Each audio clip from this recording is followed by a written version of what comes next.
হুজুর আসসালামু আলাইকুম।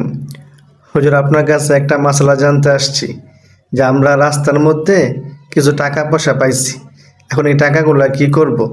আমরা কি নিজেরা খেতে পারবো? আর না, শোনো, রাস্তায় কুড়িয়ে পাওয়া টাকা পয়সার ক্ষেত্রে শরীয়তের বিধান হলো, যদি টাকা পয়সার পরিমাণ এত কম হয় যে মালিক সেটা খুঁজবে না, যেমন 50 টাকা 100 টাকা এরকম, তাহলে সেটা কি করবে? গরিব মিসকিন ফকিরদের সদকা করে দিবে।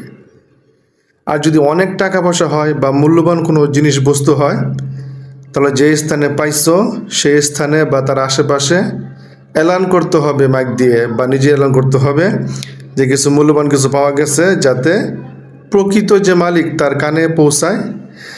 যদি প্রকৃত মালিককে পাওয়া যায়, তাহলে মালিকের কাছে ওই টাকা পয়সা বা মূল্যবান জিনিস হস্তান্তর করবে।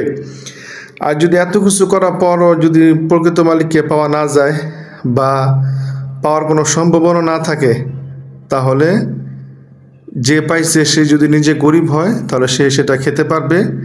আর যদি সে গরিব না হয়, তাহলে সেই টাকা পয়সা বা মূল্যবান জিনিস কোনো গরিব মিসকিনকে সদকা করে দিবে। এটাই হচ্ছে শরীয়তের সিস্টেম।